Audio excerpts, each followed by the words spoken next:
Good afternoon or morning or evening as the case may be. This is Alexia Kelly. I'm the co-chair of the Low Emissions Development Strategies Global Partnership Finance Working Group and the CEO of Electric Capital Management. We're very pleased to be kicking off a discussion tonight about the role that green bonds play in mobilizing climate finance at scale.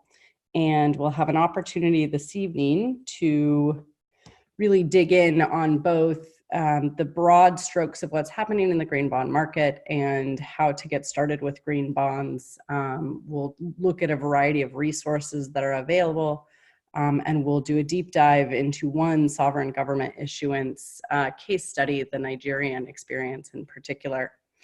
We're very pleased to be joined here by two esteemed longtime colleagues from the Climate Bonds Initiative to join us for this discussion this evening. Rob Fowler, who is the training and advisory lead for the Climate Bonds Initiative, has more than 12 years of experience in low carbon and green investment and has played a major role in the development of version 2.0 of the climate bonds standards. He also has a long history in low emissions development strategies, consulting work, advisory services, work at the UNFCCC, and work in carbon markets in Australia over more than a decade. Allu Lala, who has also joined us, he's the Africa Program Manager for the Climate Bonds Initiative. He's a capital markets development specialist, and prior to joining CBI, where he leads Africa's market development, he worked at the Nigerian Stock Exchange as the head of transformation and change and has played a leading role in helping Nigeria really, I would say, set the pace in Africa for green bond issuance. So thank you for joining us, and we'll go ahead and get going. I'm going to provide a quick overview of some of our key partners for this webinar, including the Low Emissions Development Strategies Global Partnership, which is a network of public and private practitioners and institutions that work together around the globe to support developing countries around low emission development strategies and implementation of their nationally determined contributions. The organization has a large and growing membership spanning 118 countries, 350 institutions, and thousands of individual practitioners working both at the national and the subnational level. As I mentioned, I co-chair the LEDS-GP Finance Working Group, and we support developing countries in accelerating investment into low emissions development through a broad range of activities, primarily focused on peer learning and collaboration, as well as the development of knowledge products and structuring and deployment of public-private partnerships. This webinar is made possible through the International Climate Initiative Mobilizing Private Investment Program, which is a 3-year program funded by the German government, led by South-South North, the Climate Development Knowledge Network, and the LEDS Global Partnership. This program is targeting opportunities and addressing barriers to scale up private investment and has been looking at a variety of different opportunities across 7 very diverse countries around the globe to really understand what are the strategies that work for mobilizing private investment and how do we expand the pipeline for investment in support of countries' nationally determined contributions and implementation. So with that, I'm going to hand it over to Rob Fowler, who's going to give us an overview of both the Climate Bonds Initiative and the work that they do, and give us a feel for what the market is doing today and how it all works. Rob, over to you. Thanks very much, Alexia. I hope you can hear me okay. Olumide and I both work for a relatively small organization called the Climate Bonds Initiative. We're an NGO headquartered in London, but with about 50 people spread around the world. And we do 4 main things. The first one is to feed the new green bond market with reliable and consistent information. Financial markets really only work if there is a steady flow and a reliable and high confidence flow of information to support decision making. And so we've taken a very strong stance in that space, and we currently have a team that looks at every single green labelled bond or loan or sustainability labelled or any kind of labelled instrument that is issued anywhere. The multilingual team, they work very hard and they put together a database of the green bonds that we think are green enough to be listed in that database. That then goes through and feeds into indices and other lists and other regulations around the world. So we act as a core data source for most of the green bond information you see out there. We also publish a wide range of market reports, whether they're global or regional or country by country. And so if you're looking for something about green bonds, you're more than likely to find it on the CBI website. We've also created a climate bond standard and certification scheme. Now, this was really for two reasons. One was to create certified green bonds. They were specifically targeted at mainstream investors who don't have the capabilities to explore and investigate every single green bond or any single particular activity, green asset.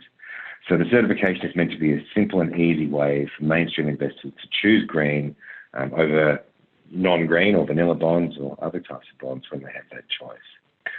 It's also been a very, and it's resulted in about $90 billion of certified deals around the world, including some major sovereigns and a lot of big companies and others. It's also acted as a really useful demonstration of how labelling can be done in the bond market in a robust and simple way. And so we've translated all the core documents and supporting documents into various languages like Chinese and handed it over to the Chinese government and central bank, and they've reflected a lot of those principles in their domestic regulations and rules. The Europeans have adopted a lot of those principles and approaches in their latest versions of the EU Green Bond Standard. We also do a lot of policy advisory. We know that a lot of governments are just waiting to put in place incentives and other things to help the green finance movement go faster. But they're worried that unless there's robust labelling, then it's difficult for those incentives to get traction or to be efficient. And so we're helping a lot of policy work and regulators, policymakers and others, mostly in emerging markets, but also in other places, to try and get them moving and get them moving faster. And there's lots of different innovations in there in terms of building up securitization pathways and covered bonds, Islamic finance and sukuk and so on. And lastly, we do a lot of capacity building. We do a lot of training around the world. We do one-to-one coaching. We help issuers and investors and others understand this market, and we're looking to expand that side of what we do as this market expands. Next slide, thanks. So what is a green bond? One of the real advantages and I suppose reasons why the green bond market is growing so quickly is because it's not new. Bonds are not new at all. Bonds have been used for financing infrastructure and major development works for hundreds of years. And so they're a very well-known and understood type of financial instrument. That's a bit different to things like carbon markets or carbon offsets or credits where they're new and different and take some time to build up. Bonds are already a major source of financing and a huge market, with trillions of dollars changing hands every day. So to add a label onto a bond, not changing the structure, not changing the pricing, that sort of thing, has been a really essential part of the success of the green bond market. It's a fairly simple idea, but it's been very effective. Now, any entity can issue a bond or a green bond.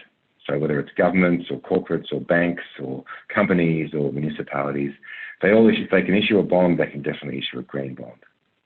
There's also a wide variety of structures we see, traditional sort of bonds as well as asset-backed or covered or Schuldschein in Germany or sukuk in the Islamic world, and also green loans. So any kind of debt structuring can also be labelled.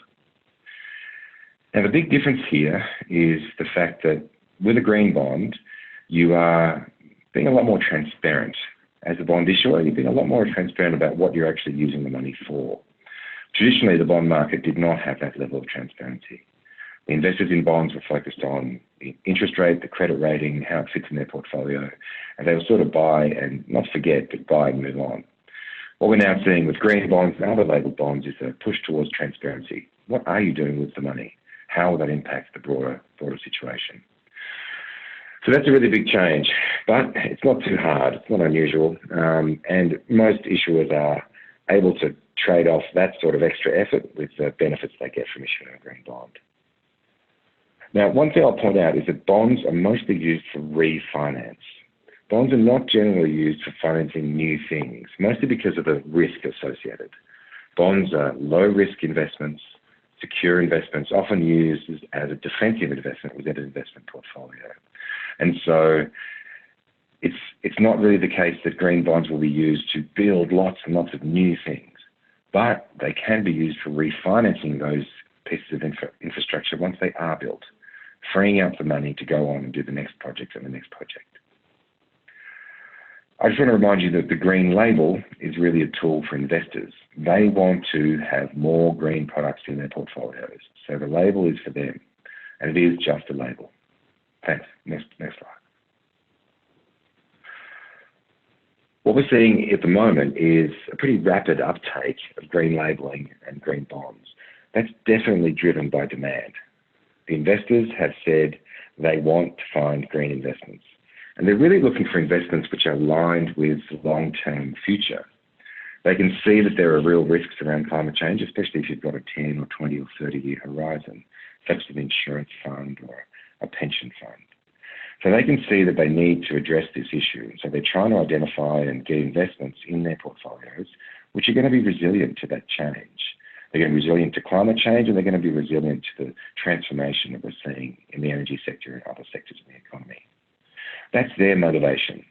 Now, green bonds are a very easy way for them to do that because they understand bonds, they're already investing in them, and they can understand why a bond can be labelled green. It's really a really interesting setup. But there's absolutely no shortage of capital available. $60 trillion in investor commitments, trillions of dollars are committed every month. There's another letter or statement from investors to say we're on board. So the challenge is not so much the capital availability, it's actually about meeting the requirements of those capital market players. People who work in the capital markets have quite tight constraints, especially in the debt and the bond market, tight constraints on what they can actually invest in. They're not allowed to go off and do new and fancy things. They have to do what their job says, which may be investing in a certain type of currency or a certain type of credit rating or a range of different things. So it's not easy for them to adjust. We need to provide the green products so that they can buy them. That's the trick. Now, what we also see is that there's a lot of effort in the real economy to draw attention to the investments that are required to get our economy into a better situation for climate. So it's a nice connection. The long-term vision, the existing volume of cash, the tradition of infrastructure being funded by bonds, it all comes together to be quite a nice picture. The reality is that we're only just getting started. This figure, $616 billion of labelled green bonds, that's gone up substantially since June this year. So that's up around $800 or $900 billion now. We're hoping to see $1 trillion of green bonds issued every year. That's the target that Christiana Figueres has articulated. And that's a really important target for us to get to. This year, we expect to see around $230 billion US of green bonds issued. That's a lot. So just go back one more, Alexia. The reality is that $1 trillion per year is a very small amount because the global bond market is between $80 and $100 trillion.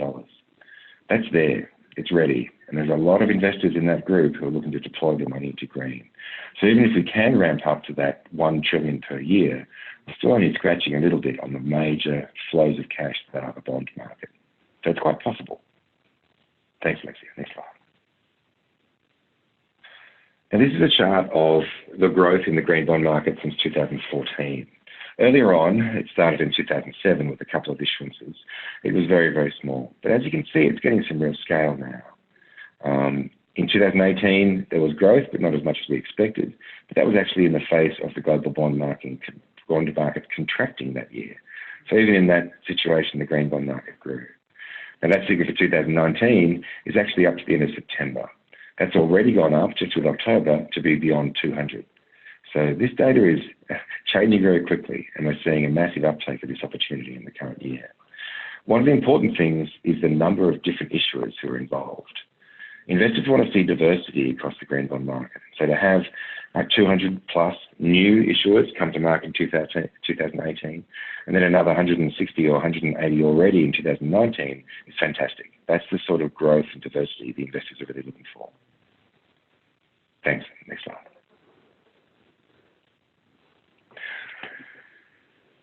Now, there's a lot of different types of bonds and types of issuers out there. As you can see on the right-hand side, there's a whole bunch of different issuers or issuance types, everything from loans to sovereign issuances through to government-backed entities, which are more like the agencies, transport agencies, water authorities. Then we have local government, and the light blue one there is development banks. Non-financial corporates, they are the real economy corporates. Things like Apple, who just issued a €2 billion deal yesterday. as well as other corporates and energy companies. The financial corporates are the banks and other lenders. And then ABS is a certain style of issuance, which is usually from mortgage-backed securities. And in the US, there's a very large issuer called Fannie Mae who dominates that market. And what we've seen is in the early years, 2013, the vast majority of activity was by development banks. They made a very important contribution early on. But as you can see, their portion of the market has fallen dramatically. Now, they still have a job to do. They don't probably have as much to do in some of the mature markets, but they still have a job to do in those nascent or early stage green bond markets. So we really encourage them to continue with their work. The corporate sector has been interesting, and it's taken them a little while to get really into this, and we hope that they'll continue to grow their presence. That's one of the challenges we face, to bring more corporate deals into this market. And of course, SSA, which is sovereigns and semi-sovereigns and agencies, they have a very big stake here, and that's not surprising. They are the ones who are responsible for building a lot of infrastructure. And a lot of the infrastructure they need to build in the coming decades has to be green and sustainable. So it's great that they're getting involved. And as you see that red colour at the top there, sovereigns are really starting to get involved in the last couple of years. And we expect that to continue. Thanks, Alexia. Now, one of the key questions investors have, because they're not generally experts in green or climate or anything like that, they're usually experts in finance markets. What they struggle with is what's green enough.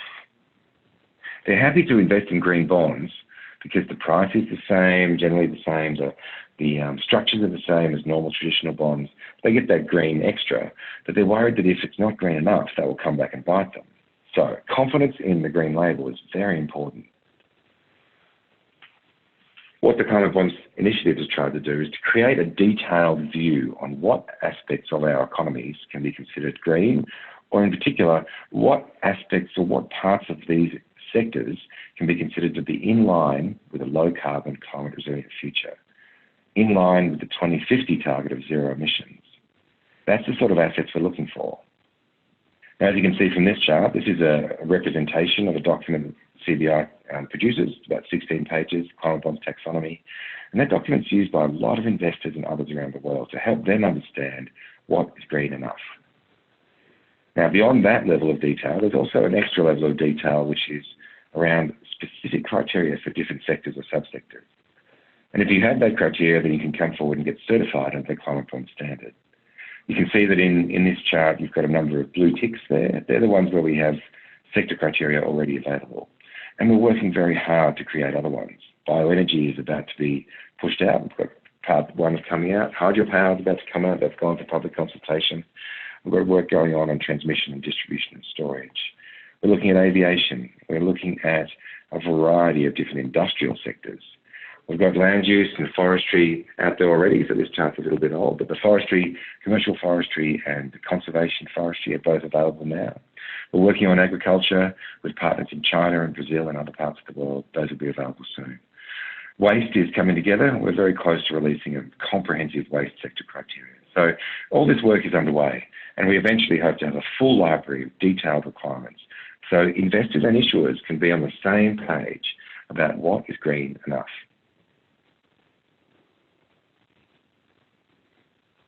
Next slide. Okay. Now, issuing a green bond is not simple. It does take a bit of effort. What we find with most of the issuers we work with is that the first time they issue a green bond, it's reasonably tough.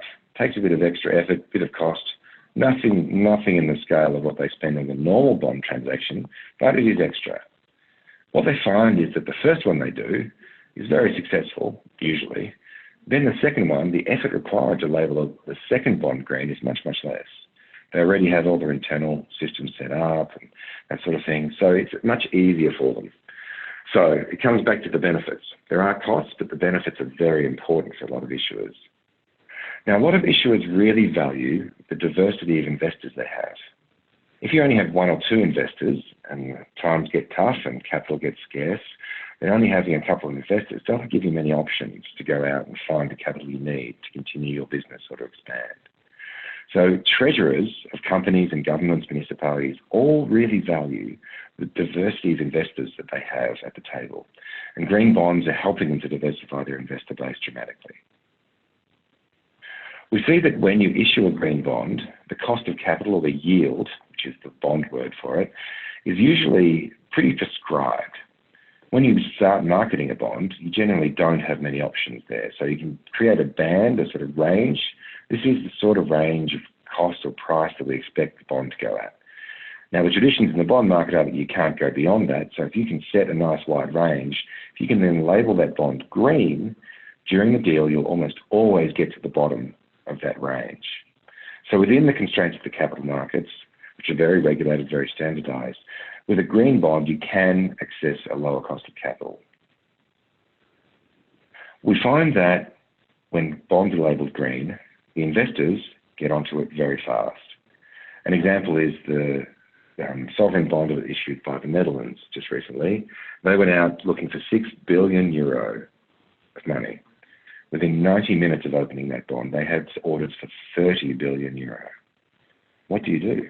How do you satisfy all those orders? High oversubscription is a really consistent thing that we've seen in green bonds, especially in the international markets. Some emerging markets have domestic challenges which don't really do this, but if you are issuing internationally, you'll get very high oversubscription.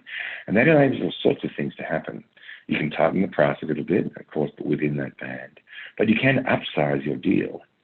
There's a state in Australia called New South Wales, which went to market with a $500 million green bond. They ended up printing $1.8 billion of green bonds that day because they had so many orders and they had the assets available. And it also stimulates a lot of reverse inquiry. Now, this is where an issuer has issued a deal and then someone, an investor, comes to them afterwards and says, "Hi, I'd like to have a bit more of that. Are you okay with that?" Now, that is a very low transaction cost. All we have to do is print some more of that stuff and the investor's happy. They don't have to go on a roadshow or do any marketing. So again, that's a valuable part of raising capital, having that attention and oversubscription. We find that investors in green bonds stick to those bonds. They don't generally sell out unless they absolutely have to. So that's a really useful thing for the secondary market. If you've got a bond that's in the secondary market and it looks good, then people buying your next bond will reflect on that and probably be more encouraged. Now, tighter yields is where you pay less for your capital, and we've talked a little bit about that. But the reality is that we're seeing a lot of governments put together incentives, which will take a lot of the interest costs away, take some of the transaction costs away, and really drive this better capital availability, even though it is done within the constraints of the capital market. And finally, companies are finding that if they issue a green bond, that has a halo effect across their broader operations and their equity prices. So a very interesting topic for some companies.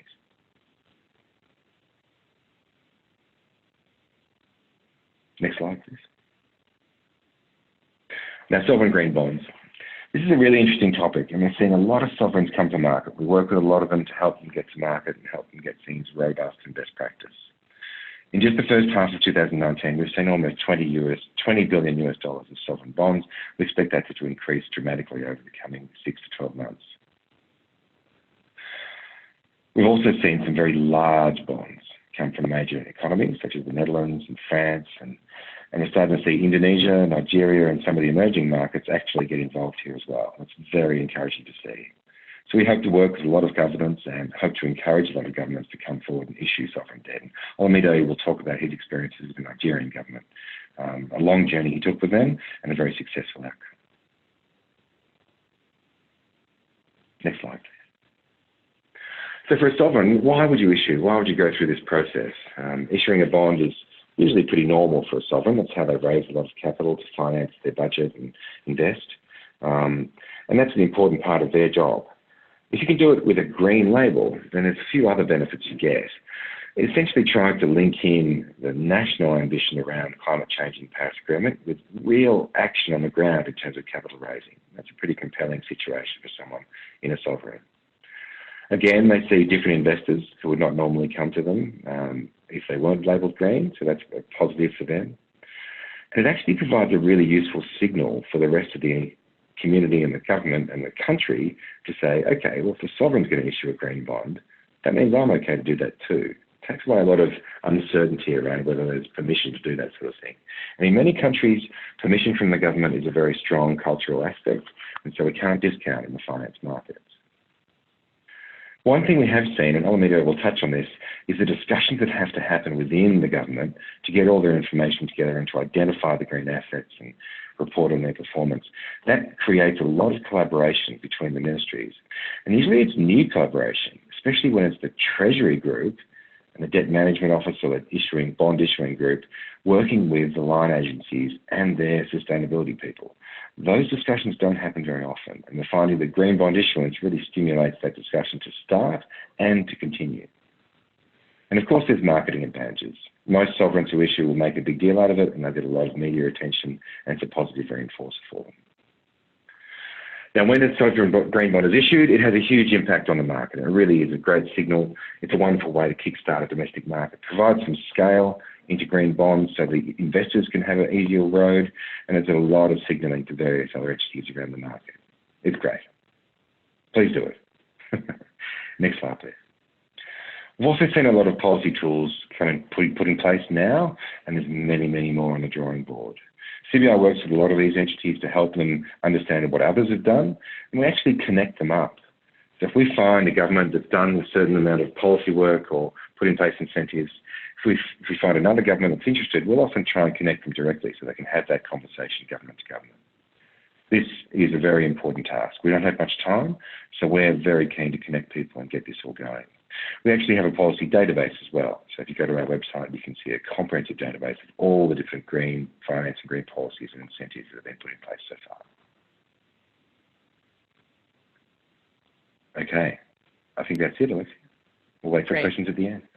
Thanks so much, Rob. And we have had a couple of questions come in, which we will save for the Q&A. So thanks for those and stay tuned. Thanks very much for that overview. It was extremely helpful. So we wanted to take a minute to talk about some of the other resources that are available out there.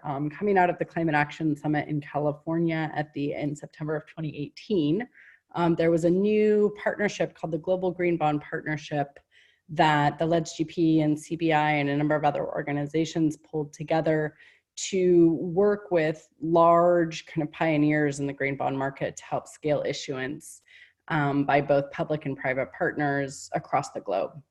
And this group works on market promotion and advancement, technical standards and norms, as well as coordination and collaboration across a variety of high impact but somewhat dispersed efforts.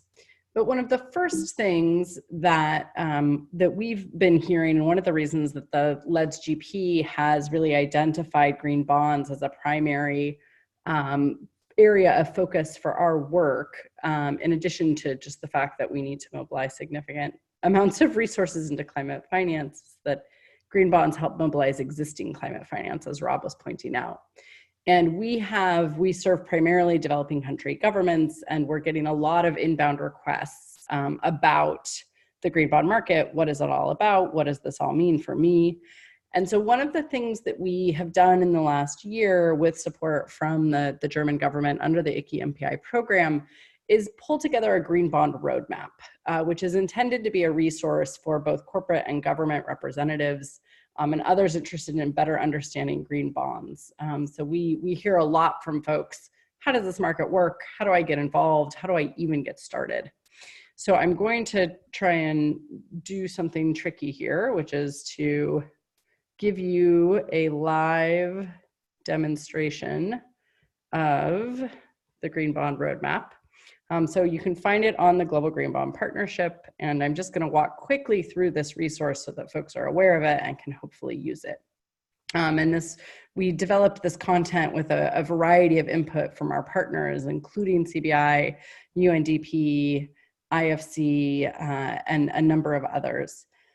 And perhaps the most useful element of this, just one second for this page to load, is a green bond checklist. So in addition to providing just comprehensive overview information regarding what a green bond is, how it works, and links to a lot of the early information that one needs to understand this market, in addition, of course, to referring back to the webinar that you're all participating in right now, we put together a checklist that essentially enables you to walk through whether or not a green bond is the right financing tool for you, which types of projects you should consider including in your green bond, the level of outside verification and the options there. So there's a lot of detail that we didn't have time and won't have time to get into today, but are important in terms of which standard you're using, who's doing external reviews, whether you're self-labeling, et cetera, et cetera.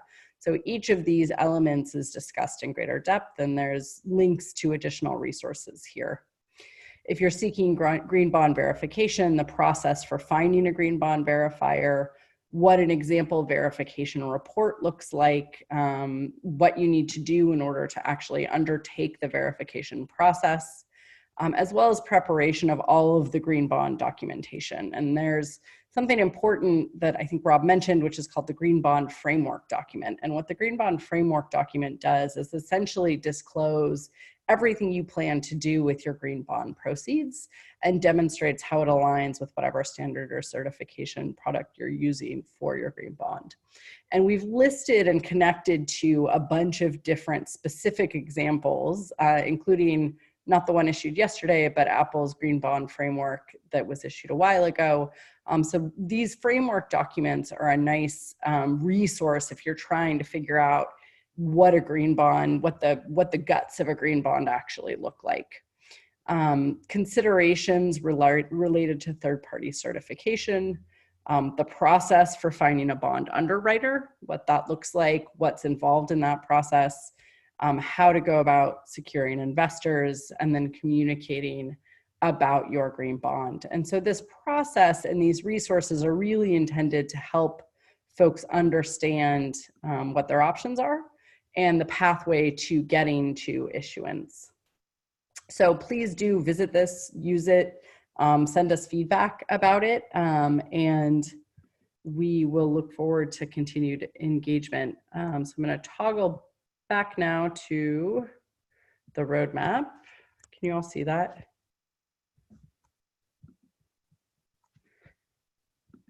Sorry, one sec.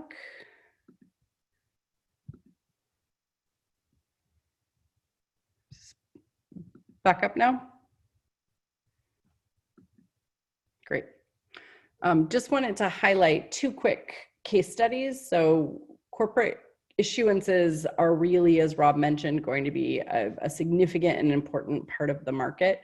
Apple, this has not been updated with their information from yesterday, but they are, I think, the largest green bond issuer to date in the market and are using the proceeds from their green bond issuance for a wide variety of improvements and interventions across their supply chain. One of my favorite green bond case studies is the Starbucks issuance. They've done 3 issuances to date, beginning in 2016.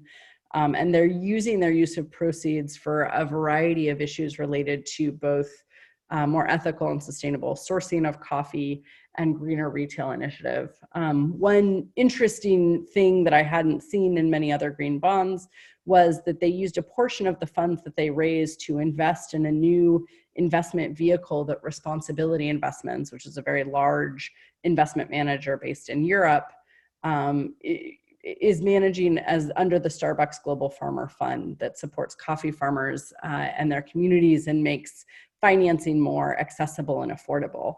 So there's a lot of different things that you can do with proceeds from green bonds to both help stimulate local markets and also drive risk-tolerant capital into these key markets.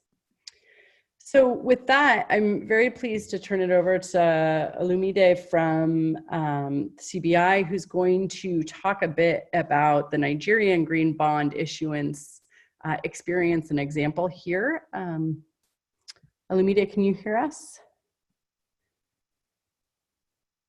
Yes, I can. Can you hear me? Wonderful. Over to you, my friend. All right. Good morning, ladies and gentlemen, or morning, evening, or day, as the case may be, wherever it is you might be. Rob has kindly gone through most of the information that you need in terms of what it takes to issue, why sovereigns issue, and some of the processes involved. I will say, suffice to say that the more background and before collaborative effort that you put into this in terms of training your personnel, the easier it is actually to launch and issue a green bond. That said, there are certain things that you must put in place, especially from a country perspective, in order to gain the traction you're looking for.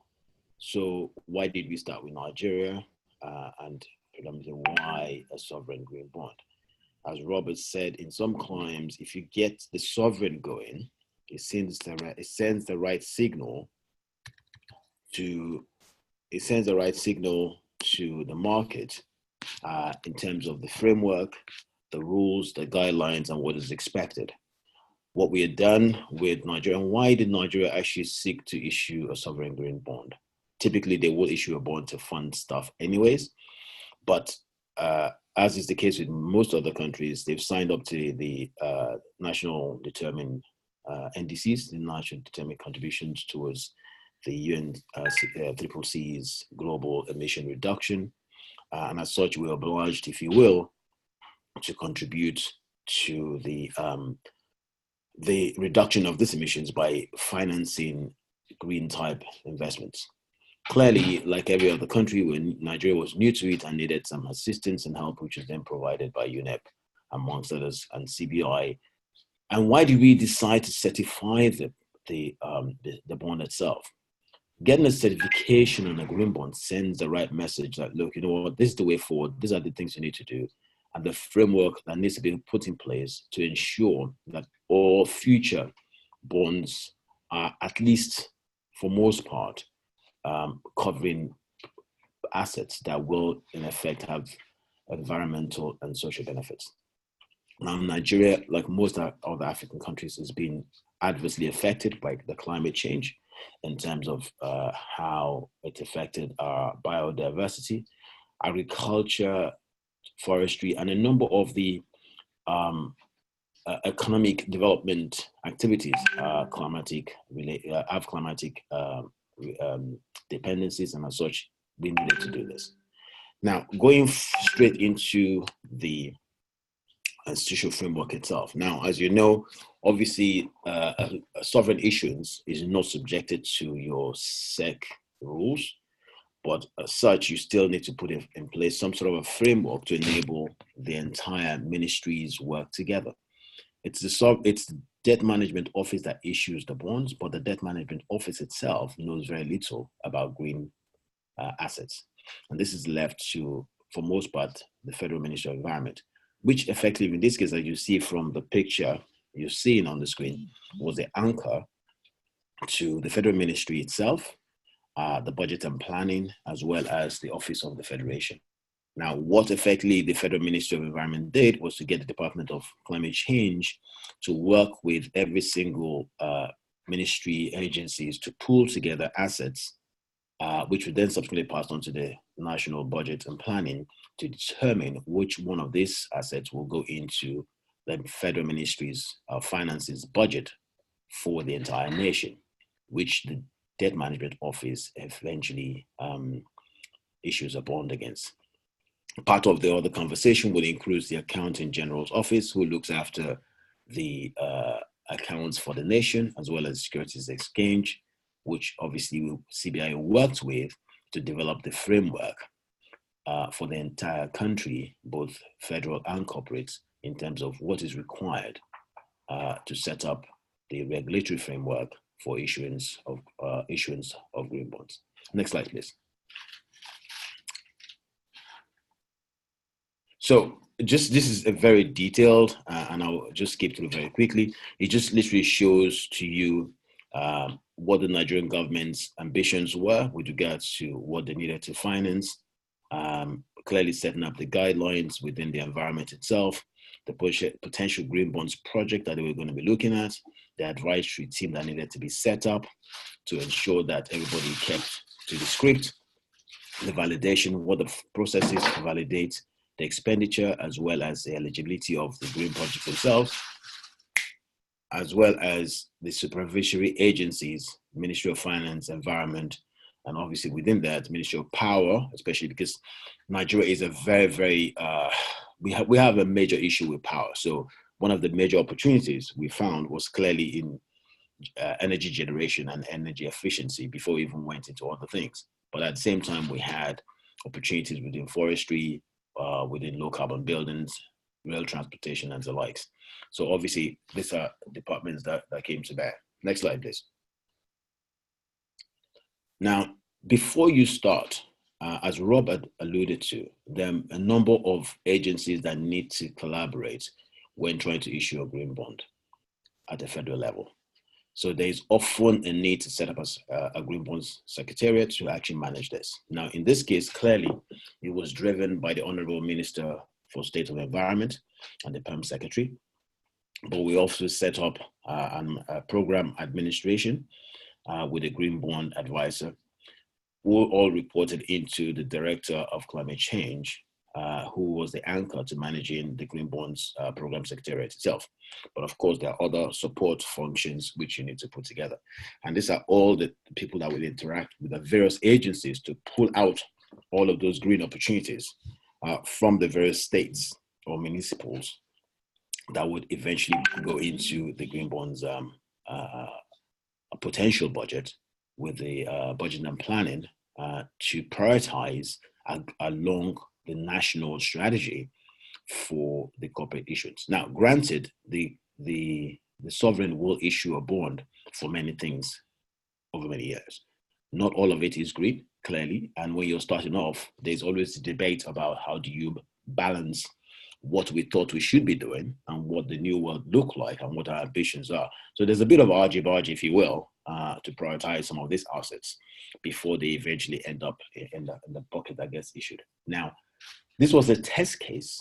When we started initially, we had this massive budget to go and finance whatever. And by the time we went through the selection process, it got whittled down. And unfortunately, in my own opinion, the first issuance wasn't that large. But what it did, though, was it gave us the opportunity, and I say we, Nigeria, that is, it gave Nigeria the opportunity to actually understand the process and develop a framework for future issuance. Nigeria has since issued another green bond, and they're looking to issue a third one in 2020. Technical review approach, it's a bit detailed there, but just really quickly, all it states there is, the project description and rationale. You have to actually have a technical approach to why you're doing stuff. It has to fit in with your economic development, but there are processes, as Rob alluded to earlier, to determining what the eventual results of your issuance is in terms of what it is you're trying to contribute, the noise reduction, pollution reduction, developmental benefits. We can go on and on, gender, youth impact, social security benefits. Green, what benefits green gives a nation, it allows you to look at your environment and how it impacts your social development and the economic benefits that comes out of that. So it's literally cuts across the entire gamut of what you typically do within the country. Next slide, please. So one of the biggest part of this, issuing a green bond is actually a strategic change in terms of direction, whether for corporate or a sovereign. One of the things you will need to look at is the project metrics for issuing a green bond, what it is you're actually trying to do. And it's important because you've got to be able to go back. One, you've got to be able to sell to the investor community what it is you're trying to do, what green impact you're trying to make. And that will include the emission reduction levels, for instance. You include direct and indirect jobs that will be created by whatever projects you're looking to implement. What's the population, how much of the population is actually impacted and how the impact is done.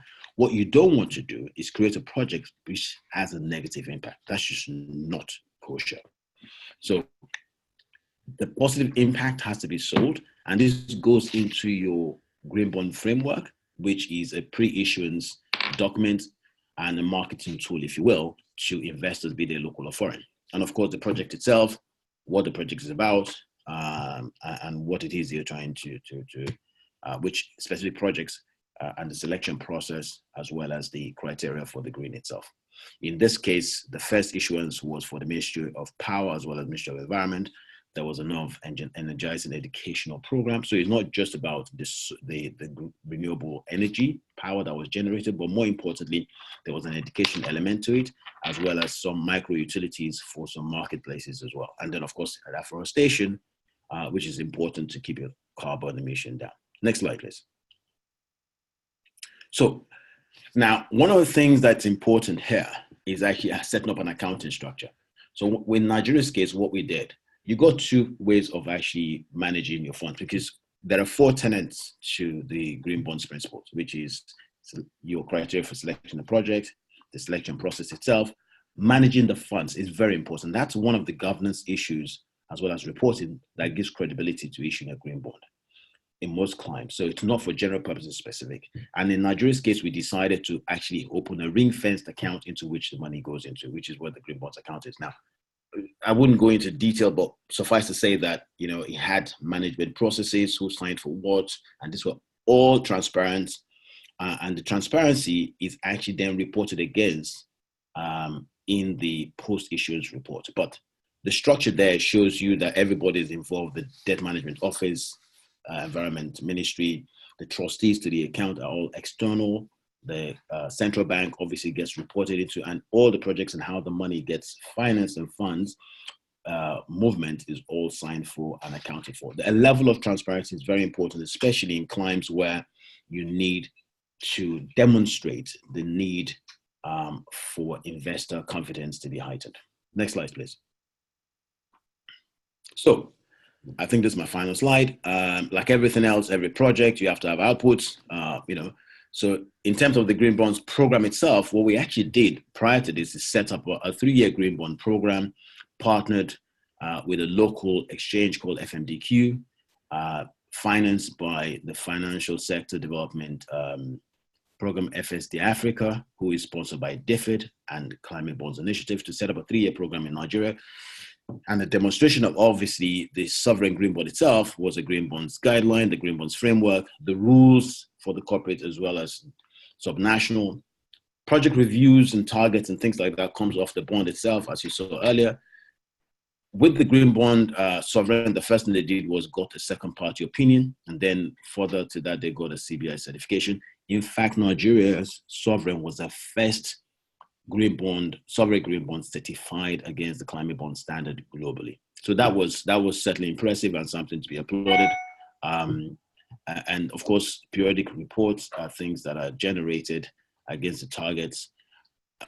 Everything else, you have to have a benchmark to obviously, you know, let the clients, or rather the investors, know what you've done with their money and indicate a program for the future and what the direction of the nation is with regards to your green bond strategy. I think that's my last slide. I'm not sure.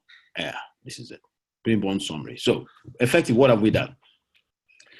What the partnership between CBI, FSD Africa, and FMDQ has done for the nation, we've since had, off the back of the first sovereign, a second issuance this year. We've also had 2 corporate issuance, one a bank and one a power SPV.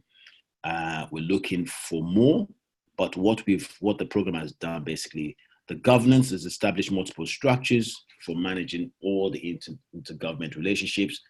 I think Rob alluded to this earlier. It's a discussion that typically does not take place prior to issuing a green bonds.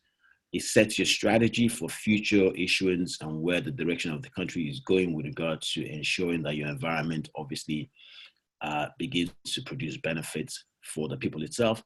It puts in place a very good risk management structure at a very early stage in terms of how money is measured and used, but more importantly, the metrics and targets for your emissions with regards to NDCs are definitely set in stone, and everybody begins to sing off the same hymn sheet. I think I will stop there and back to Alexia. Great. Thank you so much for that really interesting example, and to both you and Rob for excellent presentations. We have a few minutes for question and answer. So if you have questions, feel free to either type them in the box or raise your hand. And I have a couple of questions. We did have a question about hydrogen and whether or not hydrogen is included in the existing green bond taxonomy.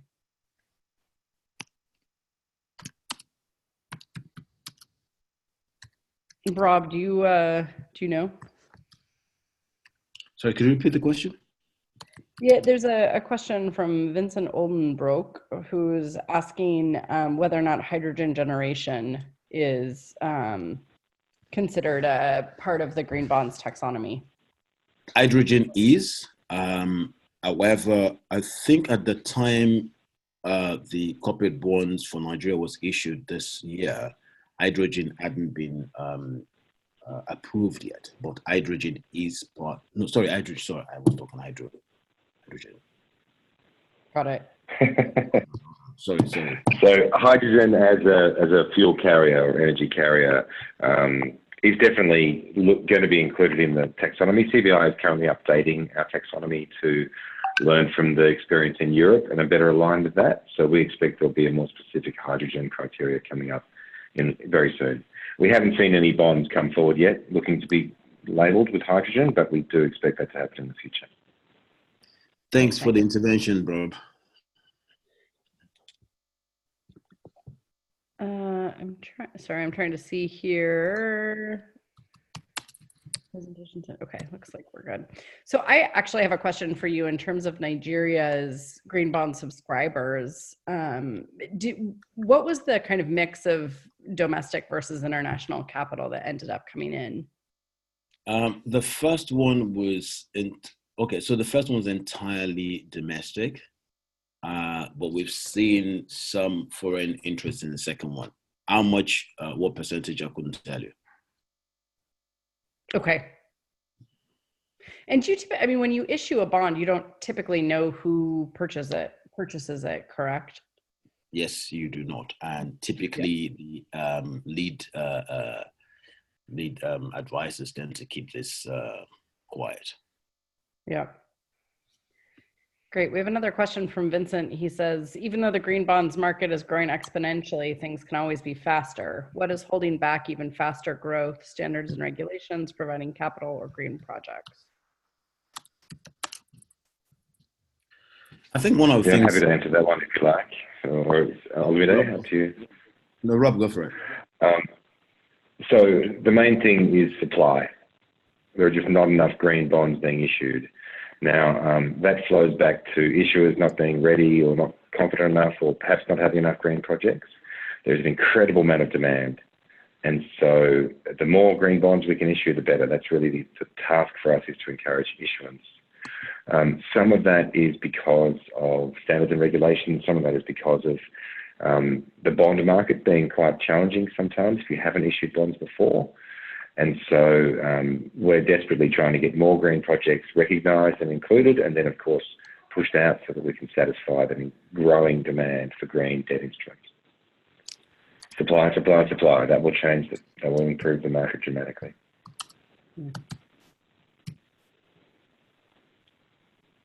I will agree. We've got our question. It says, hi, thank you for the great presentations. I understand that CBI has published the document Climate Resilience Principles. How is the topic adaptation and resilience going to be integrated into the standard and be addressed by the market? Good question. That's a great question. Really good question. So as we move through these various sector criteria, we've come across ones which have much more of a resilience angle. So, for example, water is a very important aspect around adaptation and resilience, of course, as well as mitigation. It's an energy-intensive process. So we started to walk into those areas when we were developing the water criteria with our expert groups. We started to look at those around bioenergy and hydro, and we felt that it was the right time to step up and develop some principles which can then be put down into the criteria in a more consistent way. We felt like we were sort of going down some different roads with that resilience topic. So the adaptation resilience framework or guidelines will be filtered into the criteria as we develop new ones and as we update the existing criteria. Excellent. Thank you. Hope that makes sense. Yep.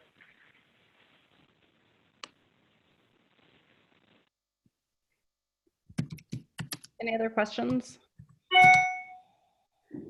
I have maybe one more, which is just, I'm curious, you know, the process that you guys went through in Nigeria, I think, is particularly exciting because there's a strong alignment between the NDC and kind of climate change mitigation objectives of the country and the traditional kind of capital markets mobilization channels.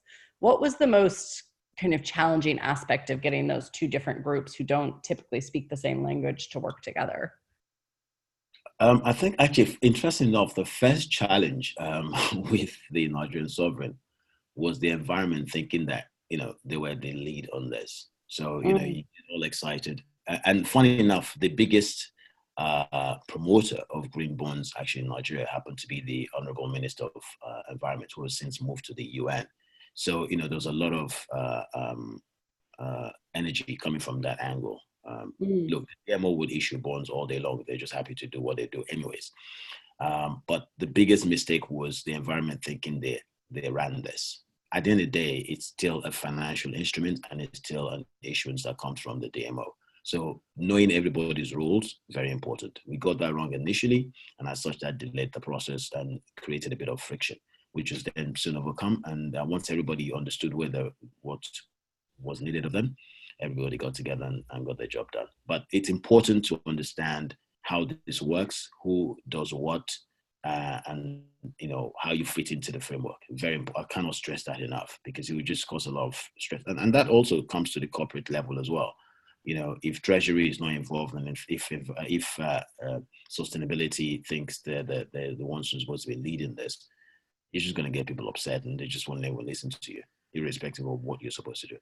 So understanding your role, very important. Understand how you fit into the process, very important. And that pulls all the strategy together. So you need a very good leader at the very top to direct the traffic, if you will. And we found that to be true of almost any long-term strategic planning process that's undertaken at a government level. Is having that high-level kind of support is incredibly important to actually moving the agenda forward. Great. Any closing thoughts from either of you before we wrap up? CBI is always available to provide technical assistance globally. We've got a global footprint, as Rob has mentioned. We have a dedicated team doing training. Always, we have a network of investors and issuance that we can draw on for examples, the verification processes. All you need really is actually on our website. We're looking to engage and happy to help. Wonderful. Thank you so much to you both for excellent presentations and a very content-rich discussion this hour.